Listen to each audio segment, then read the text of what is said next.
நேற்று நள்ளிரவு முதல் அமுலாகும் வகையில் லிட்ரோ சமையல் எரிவாயு கொள்கலனின் விலை அதிகரிக்கப்பட்டுள்ளதாக அந்த நிறுவனத்தின் தலைவர் தெரிவித்துள்ளார். இதன்படி 12.5 கிலோகிராம் நிறையுடைய சமையல் எரிவாயு கொள்கலனின் விலை 775 ரூபாவால் அதிகரிக்கப்பட்டுள்ளது.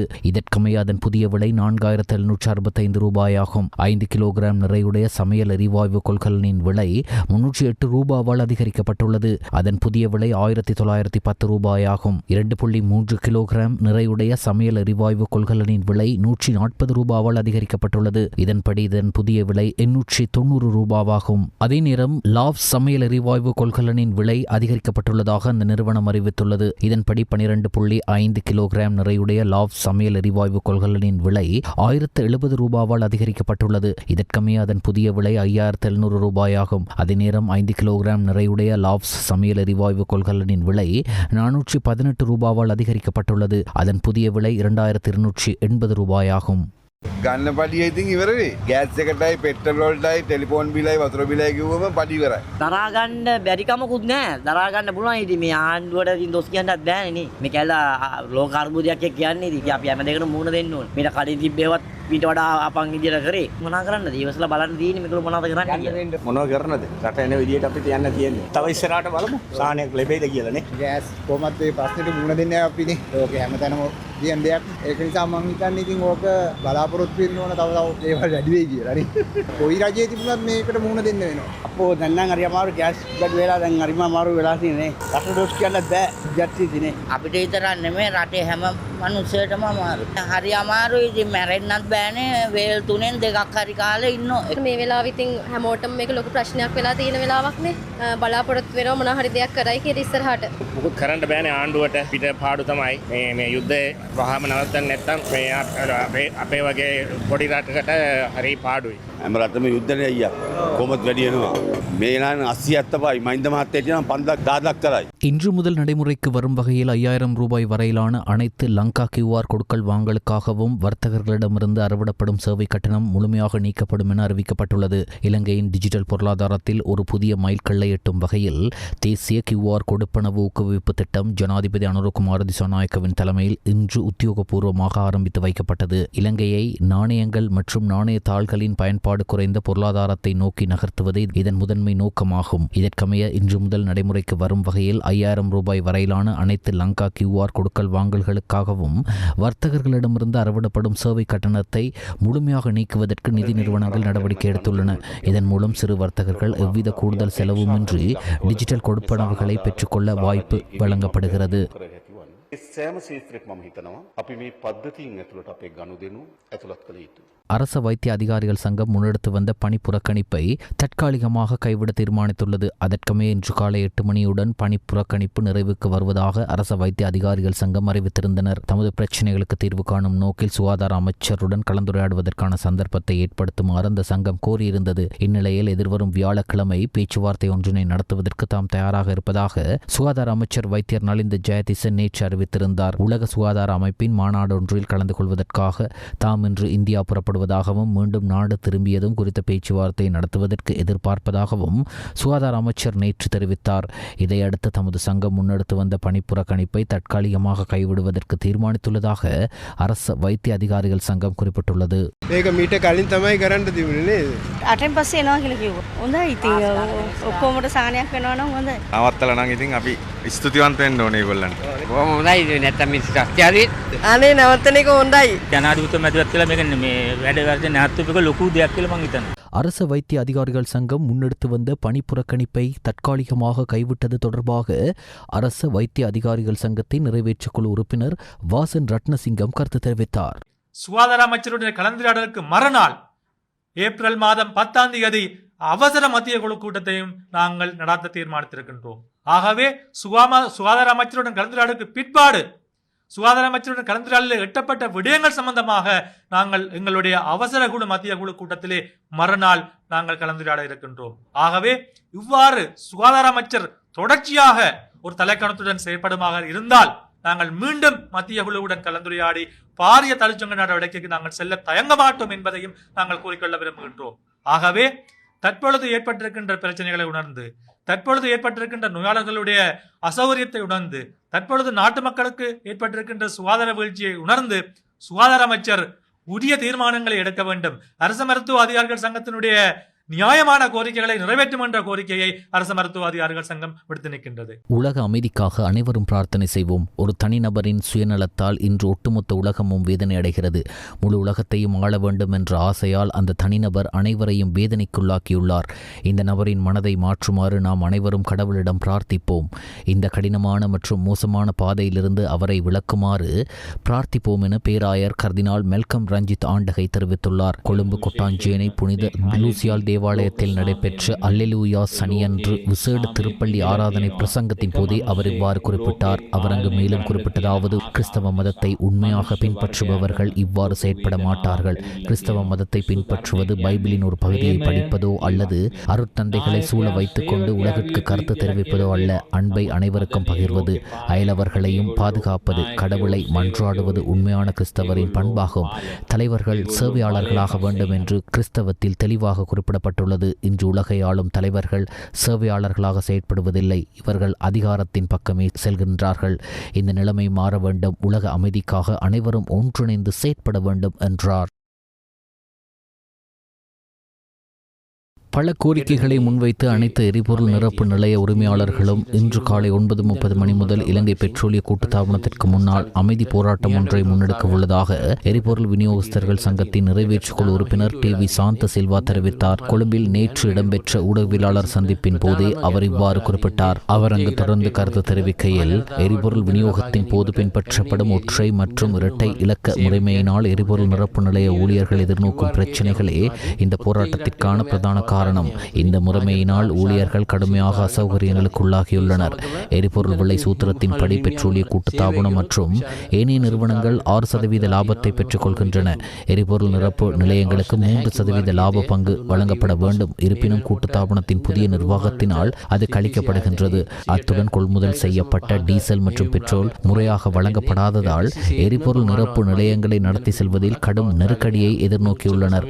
தோற்றம் பெற்றுள்ள நெருக்கடிகளுக்கு தீர்வு கோரி இலங்கை பெட்ரோலிய கூட்டுத்தாபனத்தில் தலைமை காரியாலயத்தின் முன்பாக இன்று போராட்டம் ஒன்று இடம்பெற்றது.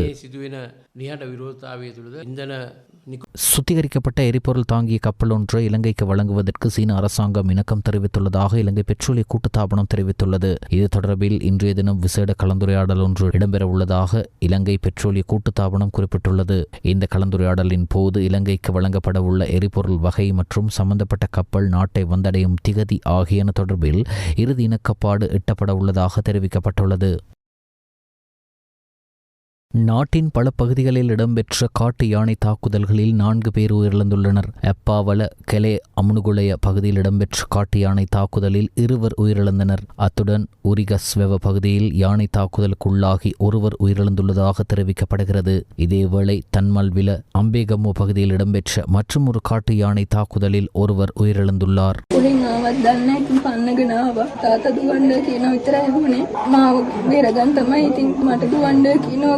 තාත්තගේට දුවලා නෑ මම බේරගන්න තමයි යහට එන්නේ නැත්තේ එතකොට තමයි මේ හැටුණා මමත් ආවා තනියලිය එන වෙනගම බයිසිකලේ පෙරලා මං ගෙස්ට් එකට රිංගුවා බයිසිකලට ගහලා කැලියට රිංගුවා මටත් ගහනවා ඉතලා තුට්ටක් එන්නේ වුණා. சூரியனின் வடதிசை நோக்கிய நகர்வின் காரணமாக ஏப்ரல் மாதம் 5ஆம் தேதி முதல் எதிர்வரும் 15ஆம் தேதி வரை இலங்கைக்கு நீருச்சியில் சூரியன் நிலை பெறுகின்றது. அதன்படி இன்று நண்பகல் 12:13 மணியளவில் பேருவல, குருளுபெத்த, ரக்வான, கொடகாவெல, உடவளவு மற்றும் தன்மல்வில ஆகிய பிரதேசங்களுக்கு மேலாக சூரியன் உச்சம் கொடுத்ததாக தெரிவிக்கப்பட்டுள்ளது. அதிக வெப்பமான கால்நிலை என்பதால் பொதுமக்கள் மிகுந்த அவதானத்துடன் இருப்பதோடு அதிகளவில் நீரை அருந்துவது உள்ளிட்ட சுகாதார வழிகாட்டல்களை பின்பற்றுமாறு அறிவுறுத்தப்பட்டுள்ளனர். அதே நேரம் வடக்கு, கிழக்கு, வடமத்திய, மத்திய மற்றும் சப்ரகம மாகாணங்களிலும் புத்தளம், காலி மற்றும் மாத்தர மாவட்டங்களிலும் இன்று பிற்பகல் 2 மணிக்கு பின்னர் ஆங்காங்கே மழையோ அல்லது இடியுடன் கூடிய மழையோ பெய்யக்கூடும் என வளிமண்டலவியல் திணைக்களம் எதிர்வு கூறியுள்ளது. மேல் மாகாணத்திலும் புத்தளம் மற்றும் யாழ்ப்பாணம் மாவட்டங்களில் கடலோர பகுதிகளில் காலை வேளையில் மழை பெய்ய வாய்ப்புள்ளதாக அந்த திணைக்களம் குறிப்பிட்டுள்ளது.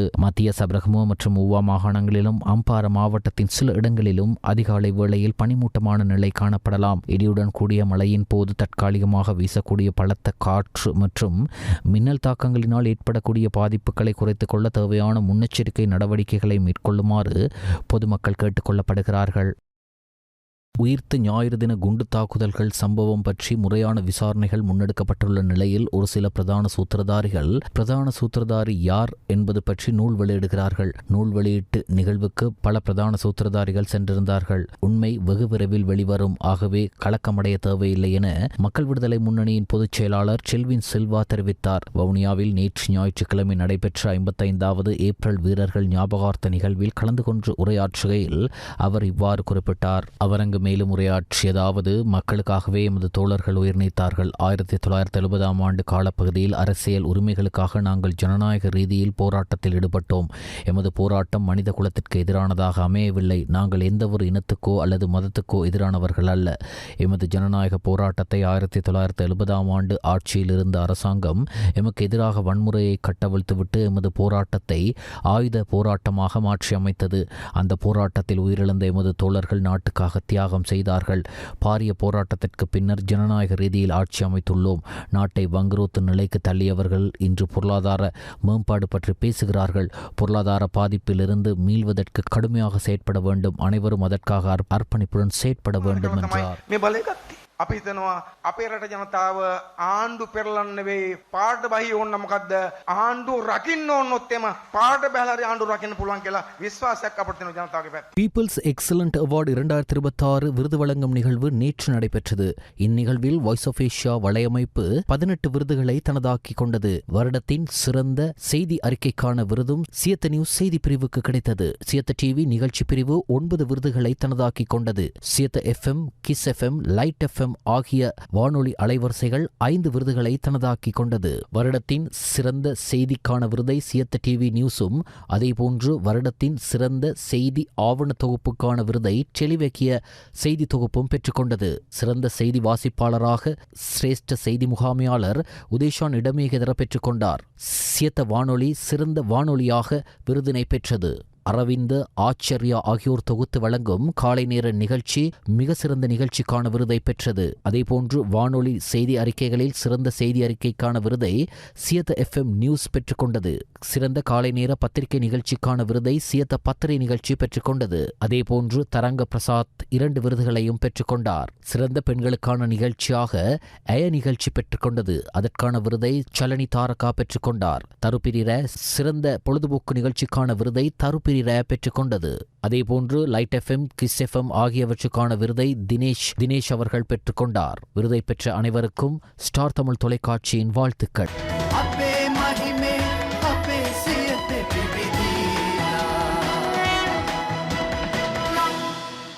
கண்டிக்கொழும்பு பிரதான வீதியின் கடவத்த ஹிந்தகாமுள்ள சந்தியில் இடம்பெற்ற வாகன விபத்தில் 65 வயதுடைய நபர் ஒருவர் உயிரிழந்துள்ளார். மோட்டார் சைக்கிளில் பிரதான வீதியில் பயணித்துக் கொண்டிருந்த குறித்த நபர் அதே திசையில் பயணித்த மோட்டார் கார் ஒன்றுடன் மோதி கீழே விழுந்த நிலையில் பின்னால் வந்த பேருந்து ஒன்றில் சிக்கி உயிரிழந்ததாக கடவத்த போலீசார் தெரிவித்தனர். இந்த சம்பவத்தில் உயிரிழந்தவர் கடவத்த பகுதியைச் சேர்ந்தவர் என அடையாளம் காணப்பட்டுள்ளார்.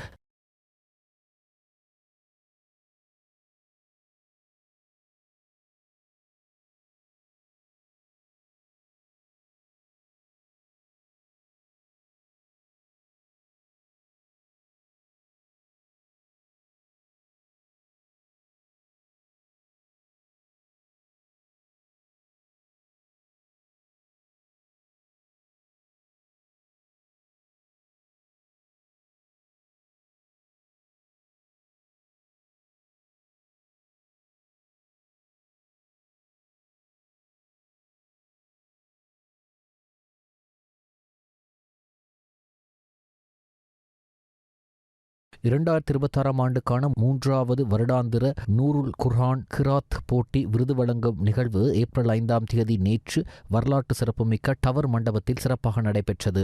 இந்நிகழ்வில் சுமார் 250 மாணவர்கள் பங்கேற்றதுடன் 550க்கும் மேற்பட்டோர் நேரில் கலந்து கொண்டு நிகழ்வை சிறப்பித்தனர். குர்ஆன் ஓதலில் திறமைகளை வெளிப்படுத்தும் வகையில் 3 பிரிவுகளாக போட்டிகள் நடத்தப்பட்டன. ஒவ்வொரு பிரிவிலும் முதல், 2ஆம், 3ஆம் இடங்களை பெற்றவர்களுக்கும் முதல் 10 இடங்களில் தேர்வானவர்களுக்கும் கோப்பைகள், பதக்கங்கள் மற்றும் சான்றிதழ்கள் வழங்கப்பட்டன. இந்நிகழ்வில் முதன்மை விருந்தினராக இலங்கைக்கான பலஸ்தீன தூதர் அவர்கள் கலந்து கொண்டார். வானத்துக்கும் பூமிக்கும் ஆண்டவராகிய இயேசு கிறிஸ்து மரித்தார், ஆனால் 3ஆம் நாள் உயிரோடு எழுந்து இன்றும் ஜீவிக்கிறார் என்பதை பறைசாற்றுகின்ற திரளான ஜனங்கள் நேற்று காலை 8:30 மணியளவில் கொழும்பு 13 கொட்டாஞ்சேனையில் அமைந்துள்ள தபால் கந்தோர் முன்பதாக ஒன்று கூடி பாத யாத்திரையை ஆரம்பித்து எட்டியாவத்த ஊடாக இயேசு ஜீவிக்கிறார் சர்வதேச சுவிசேஷ பணிமனையை சென்றடைந்து உயிர்த்தெழுந்த இயேசு கிறிஸ்துவை வாழ்த்தி ஆராதனை செய்தார்கள். கலாநிதி எம்.ஆர். ராஜேந்திரம் மற்றும் டாக்டர் சி.வி. ராஜேந்திரம் அவர்கள் இயேசு கிறிஸ்து மரித்தார், ஆனால் அவர் மாத்திரமே மரணத்தை வென்று சதா காலமும் உயிரோடு இருக்கும் தெய்வம் என்ற செய்தியை வழங்கினார். இந்நிகழ்வில் ஆயிரக்கணக்கான மக்கள் ஒன்று கூடினார்கள்.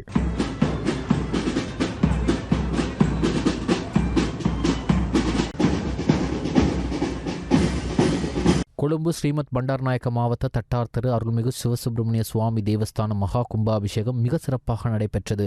காலை விநாயகர் வழிபாட்டுடன் ஆரம்பிக்கப்பட்டு புண்ணியாக வாஜனம், விசேட யாக பூஜை, பூர்ணாகுதி என்பன இடம்பெற்று கலசம் புறப்பட்டு மேலதாளங்கள் முழங்க அரோகரா கோஷத்துடன் சிவசுப்பிரமணியனுக்கும் ஏனைய பரிவார மூர்த்திகளுக்கும் மகா கும்பாபிஷேகம் இடம்பெற்றது. இதன் போது ஏராளமான பக்தர்கள் கலந்து சிறப்பித்தனர்.